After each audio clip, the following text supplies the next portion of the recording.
تو خدا کو دیکھنے کی خواہش صرف کس نے کی تھی؟ قوم موسیٰ نے کی تھی، دیکھ نہیں سکی۔ تو آج تک کسی نے خدا کو دیکھا نہیں تو محبت کیسے ہو؟ توجہ ہے کہ نہیں؟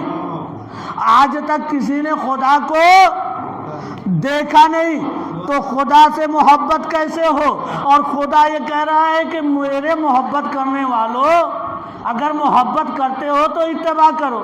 تو پہلے محبت ہی تو کنفرم ہو، اس کے بعد جو ہے اطاعت کی بات آئے گی، اتباع کی بات آئے گی۔ تو اگر خدا، یہ تھوڑا اللہ سے معذرت کے ساتھ یہ جملے آپ کے سمجھانے کے لیے میں عرض کر رہا ہوں، اب خدا کے لیے یہ ضروری ہے، ویسے اس کے لیے کچھ ضروری نہیں ہے کہ خدا کے لیے ہم اپنے لفظوں میں کہہ رہے ہیں کہ یہ ضروری ہے کہ کسی کو اپنا مظہر بنائے۔ اب توجہ کر رہے ہیں، کسی کو اپنا مظہر بنائے کہ اس مظہر کو دیکھ کر خدا سمجھ میں آئے۔ اب توجہ کر رہے ہیں، اگر مظہر نہیں بنائے گا تو خدا کبھی پہچان میں نہیں آئے گا۔ تو عزیزان گرامی، اب آئیے خدا ہی سے پوچھ لیں کہ آیا تو نے اس کام کو کیا ہے کہ نہیں، اپنا مظہر بنایا ہے کہ نہیں؟ تو اب قرآن سے تھوڑا ہٹنا پڑے گا اور جانا پڑے گا حدیث قدسی کی طرف۔ خدا کیا کر رہا ہے؟ کن تو کنزن مخفیہا، میں چھپا ہوا خزانہ تھا، فاحببت ان یعرف، میں نے چاہا کہ پہچانا جاؤں، فخلقت الخلق، تو میں نے مخلوق کو خلق کیا، یعنی خلق کو خلق کیا۔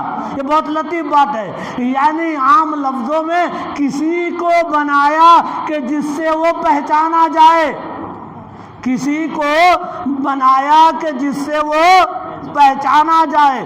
سب سے پہلے کس کو بنایا؟ بھئی اس حدیث میں خدا نے نہیں کہا میں نے خلق کو خلق کیا۔ اب سب سے پہلے اس وقت کہ نہ یہ زمین ہے، نہ یہ آسمان ہے، نہ یہ ستارے ہیں، نہ یہ شمس و قمر ہے، نہ یہ جو پہاڑ ہے، نہ پانی ہے، نہ دریا ہے، نہ آسمان ہے، نہ جن ہے، نہ ملک ہے، نہ انسان ہے، کوئی بھی نہیں، نہ چرند نہ پرند، ہو کا عالم ہے۔ خدا چھپا ہوا ہے خزانہ بن کر، میں ایک جگہ ہے، کوئی پہچاننے والا نہیں۔ تو اس نے سب سے پہلے خلق کو خلق کیا۔ تو اس خلق کا پتہ کیسے چلے کہ پیغمبر نہ بتاتے کہ سب سے پہلے خدا نے ہمیں خلق کیا؟ اب ظاہر سی بات ہے، جسے خدا اپنی معرفت کے لیے خلق کرے گا اسے خدا اپنا مظہر بنائے گا۔ ایک صلوات پڑھ دیجئے محمد و آل محمد۔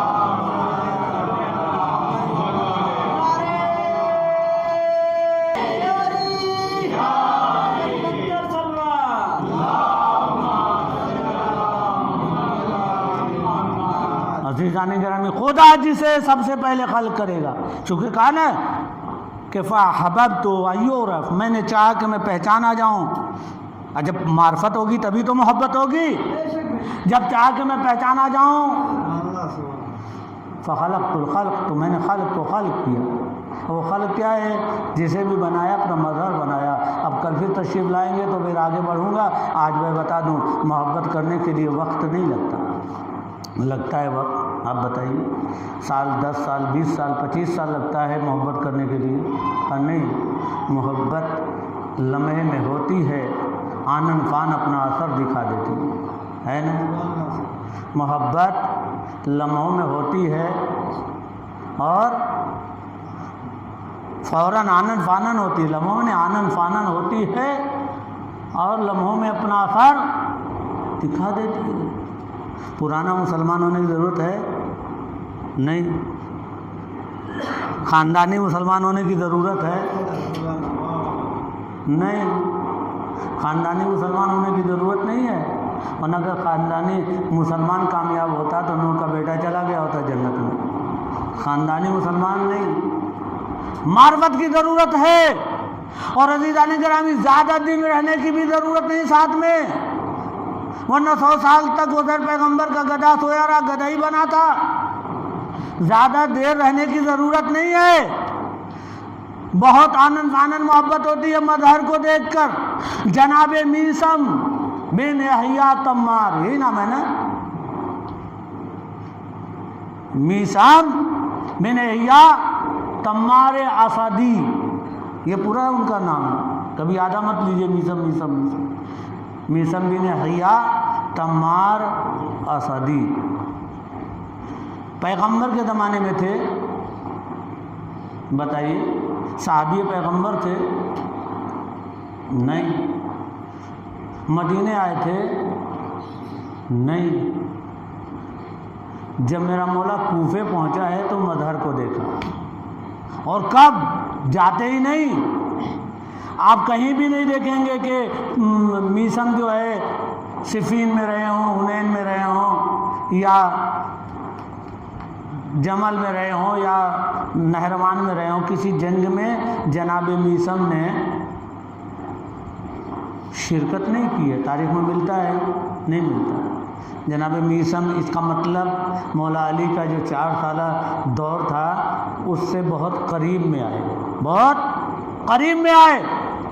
اور عزیزان گرامی، قریب آنے کے بعد اتنا قریب ہو گئے کہ میرے مولا نے ان کو تفسیر قرآن بھی سکھایا، تعویل قرآن بھی سکھایا۔ عزیزان گرامی، ابن عباس سے بیٹھ کر کہتے ہیں کہ ابن عباس، میرے مولا نے مجھے تعویل قرآن سکھایا ہے۔ سنو، ابن عباس قلم لکھ کر لکھتے گئے، جب لکھ کے نہ جانے کیا کیا لکھا، اور لکھنے کے بعد جب بند کرنا چاہتے تھے تو کہا اتنے ہی پر جو ہے مطمئن نہ ہو جاؤ، کچھ اور سن لو، میرے مولا نے یہ کہا ہے، میرے مولا نے یہ کہا ہے، میرے مولا نے یہ کہا ہے، میرے مولا نے یہ کہا ہے۔ جب یہ کہنا شروع کیا تو کہا ارے یہ تو میں نے غلط کر دیا، تو بہکی باتیں کر رہا ہے، یہ جو میں نے تعویل قرآن یا تفسیر قرآن جو لکھا ہے اس کو میں جلدی سے پھاڑ دوں ورنہ غضب ہو جائے گا۔ جناب میسم نے کہا رکو تو، ٹھہرو تو، جو میں نے کہا ہے پہلے دیکھ لو، اگر وہ صحیح رہے تو رکھنا اور نہ رہے تو مٹا دینا۔ ابن عباس رک جاتے ہیں، جو میسم نے کہا تھا سب کچھ صحیح ہوا، تو ابن عباس سمجھے دور رہ کر مفسر قرآن بننا اور ہے، قریب ہو کر تعویل قرآن کرنا اور ہے۔ ایک صلوات پڑھ دیجئے محمد والے۔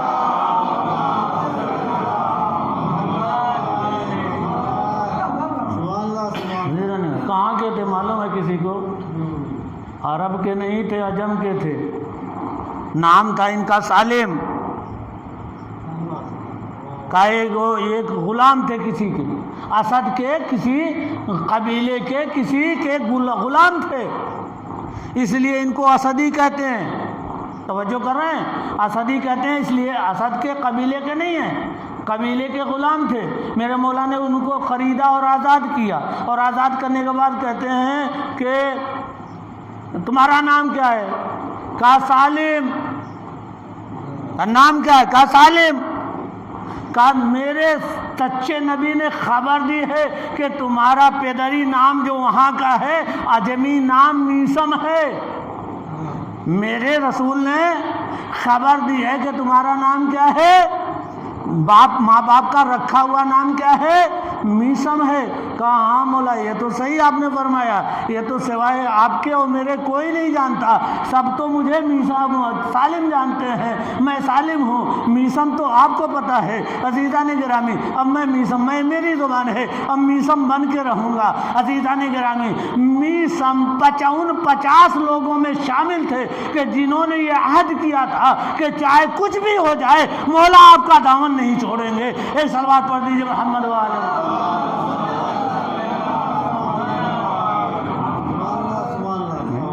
شعر سنتے ہیں نا، میسم نے زبان کٹوا، عشق علی دار سے بولتا ہے، لیکن ذرا میسم سے بولو، پوچھو کہ جو میں نے روایت دیکھی نا، میں ایک دم میرے رونگٹے کھڑے ہو گئے۔ عزیزان گرامی، ایک کل چپ جاتی ہے تو ہم جب تک نکلتی نہیں، نہ اللہ یاد رہتے ہیں نہ مولا یاد ہے نا۔ ایک میخ اگر چپ جائے تو کوئی یاد رہتا ہے؟ 3 دن تک دار پر تھے، 3 دن تک روایت میں نے دیکھی۔ اب وہ معتبر روایت ہو یا نہ ہو، کئی روایتیں تھیں جن میں ایک روایت یہ ہے کہ 3 دن تک آپ دار پر تھے۔ عزیزان گرامی، دار دیکھا ہے کسی نے؟ دار پر رہنا پھانسی سے زیادہ، پھانسی سخت ہے اس سے کیا ذبح کر دیا جائے؟ ذبح کر دیا جائے، اس سے سخت پھانسی ہے۔ پھانسی سے سخت کیا ہے؟ دار ہے۔ اور دار پر جتنا دیر تک کوئی رہے گا، توجہ، جتنا دیر تک رہے گا دار پر، کہتے ہیں ہاتھ پیر کاٹ دیے تھے، میخیں لگا دی جاتی ہیں، ایسے کر کے کیلیں جو مار دی جاتی ہیں۔ ایسے عالم میں رکے رہنا، خاموش رہنا بہتر ہے، بولنا بہتر ہے؟ اب میرے ساتھ میں انشاءاللہ وقت پر گھڑی الٹی لگی ہوئی ہے، کل سامنے لگا دیجیے گا، بہرحال وقت ہو جائے تو اشارہ کر دیجیے کہ بس یہی آخری بات ہے کہ خاموش رہنا بہتر ہے یا بولنا؟ میسم بول رہے تھے، ہے نا، بول رہے تھے۔ یہ کائنات میں پہلا وہ شخص ہے کہ جس کے منہ میں لجام لگائی گئی۔ لجام سمجھتے ہیں؟ جو گھوڑے کے منہ میں لگائی جاتی ہے تاکہ وہ کچھ کر نہ سکے۔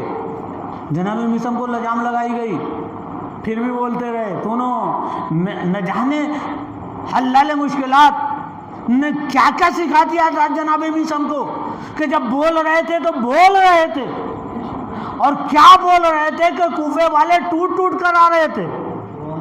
کوفے والے کہاں آ رہے تھے؟ شیخواڑے کا ممبارہ نہیں، کوٹیا کی مسجد نہیں، سمجھ رہے ہیں؟ ہمارا گھر نہیں کہ جہاں اگر ایک دکھ جائے تو بھاگ لیں، نہیں، ماحول اچھا ہے۔ وہاں ابن ذات کا حکم ہے، اگر کوئی بولے گا تو اس پار نہیں اس پار ہوگا۔ بھئی میسم کے ساتھ اگر کوئی بولے گا تو کہاں ہوگا؟ اس پار نہیں اس پار ہوگا۔ ایسے ماحول میں نہ جانے کتنی لطیف تھی زبان جناب میسم کی، اور نہ جانے میرے مولا کے قول میں اتنا اثر تھا کہ کوفے والے دوڑ دوڑ کر آ رہے تھے۔ ارے حکومت پلٹنے والی تھی کہ جلاد کو حکم دیا میسم کی زبان کاٹ لو ورنہ یزید کی خلافت کی بنیادیں ہل جائیں گی۔ زبان کٹوا کر میسم نے کہا، او زانیہ کی اولاد، میرے مولا کو تو جھٹلائے گا، تجھ میں کیا مجال ہے؟ ایک صلوات پڑھ دیجئے محمد وال۔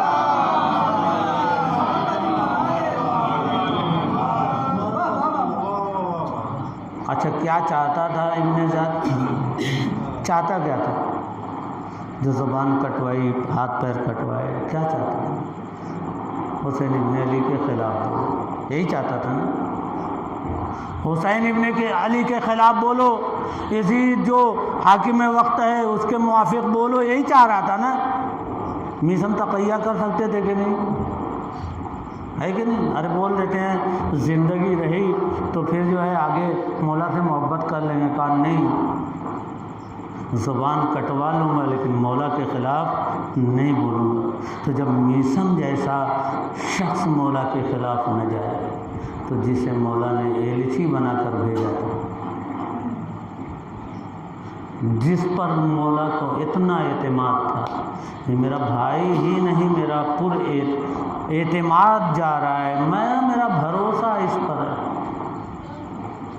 اس کی بیعت میری بیعت، اس کا حکم میرا حکم، اس کا فرمان میرا فرمان، اس کی چاہت میری چاہت، اس کی نصرت میری نصرت، اس کی دشمنی میری دشمنی، اس کا ستانا میرا ستانا، اس پر ظلم ڈھانا میرا، مجھ پر ظلم ڈھانا، اس کا انکار میرا انکار۔ خط میں لکھا تھا، سب خط میں لکھا تھا۔ عزیزان محترم، اتنے دور سے یہاں مجھے بلایا گیا، ٹکٹ بھی نکال کر دیا گیا، میں بڑے اطمینان سے اے سی میں بیٹھ کر، بہت کہ گاؤں والوں نے بلایا ہے، ان کا احسان ہے، شکریہ ہے، موقع دیا، آیا میں۔ آنے کے بعد پہلی مجلس پڑھی میں نے، اور پڑھتے پڑھتے پڑھتے سب اٹھ کر چلے گئے، آخر میں جو میزبان تھا وہ بھی چلا گیا۔ اب بتائیے میرے دل پر کیا گزرے؟ جتنی شدت یہاں والوں کو میرے بلانے میں نہیں تھی، اس سے کئی گنا زیادہ شدت تھی کوفے والوں کو میرے مولا کو بلانے میں، اور جناب مسلم جب پہنچے ہیں تو اس سے بہت زیادہ والہانہ استقبال ہوا ہے۔ اور ہونے کے بعد جب ابن زاد آیا ہے تو پتہ چلا کہ کوئی نہیں، سب چلے گئے، سب چلے گئے، سب نے ساتھ چھوڑ دیا، کوئی نہیں جناب مسلم کے ساتھ۔ یہ روایت ہے، میں کوئی ایسی حقیقت نہیں ہے کہ جسے چھپایا جا سکے، سب جانتے ہیں۔ اتنا غریب ہو گیا وہ آقا و مولا کہ جس کے ہاتھوں پر 18,000 کوفیوں نے بیعت کی تھی، اتنا غریب ہو گیا، اتنا غریب ہو گیا کہ ایک در پر، آپ ذرا سوچیں، آپ یہاں تھے کہ وہ دروازہ کہ جس دروازے پر جناب مسلم بیٹھے تھے، جناب مسلم کے دل پر کیا گزر رہی ہوگی؟ 18,000 کوفیوں نے بیعت کی تھی، آج میں دروازے پر، یہ دروازہ جو آپ چوکھٹ دیکھ رہے ہیں نا، اس طریقے سے چوکھٹ پر بیٹھ کر منتظر تھے کہ کوئی خدا کا بندہ آ جائے، خدا کا بندہ آ جائے اور مجھے پانی پلا دے۔ توجہ کر رہے ہیں، خدا کا بندہ آ جائے، مجھے پورا مصائب نہیں پڑھنا ہے، دادارو مصائب سنتے رہتے ہیں، کوئی خدا کا بندہ آ جائے مجھے پانی پلا دے۔ دروازہ ایک ضعیفہ نظر آئی، پیاسا ہوں پانی پلا دے، پیاسا ہوں پانی پلا دے۔ اندر گئی، کوزہ آب لیا، کربلا ہے، کوفہ ہے، کربلا نہیں، ظلم ہے اتنا نہیں، اندر سے پانی لا کر دیا، دینے کے بعد دروازے کو بند کر لیا۔ جناب مسلم نے پانی پیا، وہیں بیٹھے رہے، پھر دروازہ کھلا۔ دروازہ جب دوبارہ کھلا تو اس نے دیکھا کہ بیٹھا ہے وہ شخص کہ جسے میں نے پانی پلایا تھا۔ قریب آئی کہ اے شخص اپنے گھر کو چلا جا، کوفے کے حالات بدل چکے ہیں۔ کہا اے ضعیفہ بتا کہ جس کا کوئی گھر نہ ہو وہ کہاں جائے؟ جس کا کوئی گھر نہ ہو وہ کہاں جائے؟ آپ کون ہیں؟ آپ کون ہیں؟ جناب مسلم پر کیا گزری ہو گئی، کیا گزری ہوگی؟ وہ وقت آ گیا کہ اب مجھے پہچاننا پڑ رہا ہے کہ میں کون ہوں۔ کہا تو پیغمبر اسلام کو جانتی ہے؟ کہا کیا تجھے علی مرتضیٰ؟ کہا ہوں میں بھی جانتا۔ کیا حسین کو بھی پہچانتی ہے؟ کہا میرے آقا مولا کیا مسلم سے بھی واقفیت ہے؟ کہا رے وہ تو ہمارے مہمان ہے، کہا جو تیرے سامنے بیٹھا ہے وہی تو مسلم ہے۔ قدموں پر گر گئی، مولا گستاخی معاف، یہ گھر آپ کا ہے۔ عزیزو توبہ نے جو ہے آپ کو بڑے عزت سے رکھا، لیکن مسلم تڑپتے رہے، اس لیے تڑپتے رہے کہ میں نے آقا کو آنے کے لیے خط لکھ دیا ہے۔ ارے یہ انقلاب ایسا آیا کہ جب میں مظلوم و غریب ہو گیا تو میرے مولا کا کیا حشر ہوگا؟ تڑپ رہے ہیں کیسے مولا کو منع کیا جائے۔ عزیزو اسی عالم میں وقت گزرتا گیا، صبح ہوئی، نمودار ہوئی تو پھر جنگ کا بازار گرم ہوا۔ جنگ کے میدان بازار میں جناب مسلم کو دھوکے سے گرفتار کیا گیا۔ گرفتار کرنے کے بعد دارالامارہ لایا گیا۔ لانے کے بعد جب جناب مسلم نے سلام نہیں کیا تو کہا امیر کو سلام نہیں، تو کتنا بڑا گستاخ ہے۔ کہا میرا مولا تو صرف فاطمہ کا لال ہے، اس کے علاوہ میں کسی کو امیر نہیں سمجھتا۔ کہا مسلم چاہے جو کہہ لو، اب تم بچنے والے نہیں۔ کہا مجھے مرنے کا ڈر نہیں ہے، مجھے مرنے کا خوف نہیں ہے، مجھے تو خوف ہے اس بات کا کہ میرا مولا آ رہا ہے۔ عزیزو اس کے بعد وہ وصیتیں، وہ سارے مراحل، یہاں تک کہ وہ قاتل آپ کو دارالامارہ پر لے کر جب پہنچا ہے، بلند بالائے خانہ جب پہنچا ہے دارالامارہ کے چھت پر، جب وہاں جانے کے بعد چاہتا ہے آپ کے سر و گردن میں جدائی کرے تو کہتے ہیں تھوڑا سا رک جا، میں نماز تو پڑھ لوں۔ نماز پڑھنے کے بعد جیسے آج ہم زیارت پڑھتے ہیں، جناب مسلم نے زیارت پڑھی، السلام علیکم یا ابا عبداللہ، اے مولا زیارت بیعت میری قبول کیجئے، سلام میرا قبول کیجئے، مولا بس کوفے آنے کا رخ نہ کیجئے گا۔ کوفے کا منظر بدل چکا ہے عزیزو۔ اس کے بعد سر و تن میں جدائی ہوئی اور یہیں پر ظلم نہیں رکا، دارالامارہ سے آپ کے جسد مطہر کو زمین پر پھینکا گیا، اور یہی نہیں پائے مبارک میں ریزمان ظلم باندھ کر کوفے کے گلیوں میں گھمایا گیا۔ ادھر جو ہے سید الشہداء منزل بمنزل آگے بڑھ رہے ہیں، مسلم کی خبر لینا چاہ رہے ہیں۔ دیکھا ایک شخص جو ہے قریب آ رہا ہے، کوفے کی طرف سے آ رہا ہے، قریب بلایا، بھائی کوفے کے حالات کیا ہیں؟ کہا مولا خلوت میں چلیے تو میں آپ کو بتاؤں۔ کہا یہ سب اپنے ہیں، بتاؤ تو نے کیا دیکھا؟ کہا جب میں وہاں سے نکل رہا تھا مولا ہانی شہید کر دیے گئے تھے، آپ کا ایلچی ذبح کر ڈالا گیا تھا۔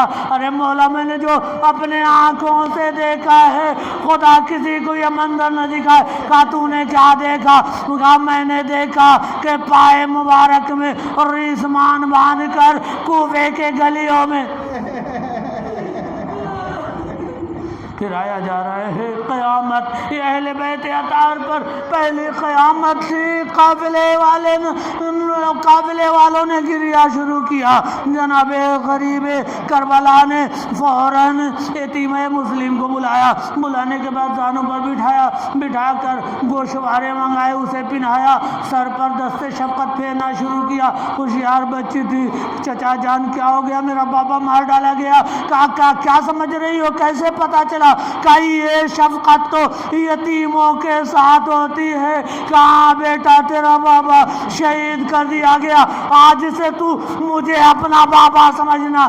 ارے اس منظر کو ایک اور بیٹی دیکھ رہی تھی کہ جب کسی کا باپ مرتا ہے تو اسے گوشوارے پہنائے جاتے ہیں، اس کے سر پر دستے شفقت پھیرا جاتا ہے۔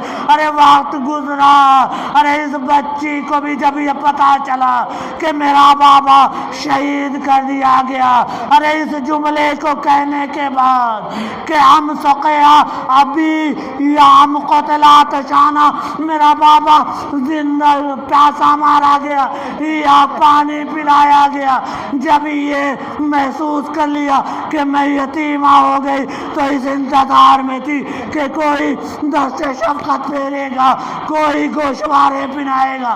لیکن عجب منظر تھا، گوشوارے پہنائے نہیں گئے، گوشوارے چینے گئے، اور دست شفقت کی جگہ تماچے لگائے گئے۔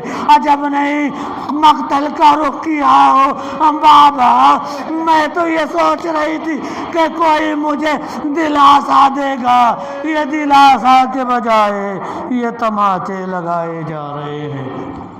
انا للہ و انا الیہ راجعون۔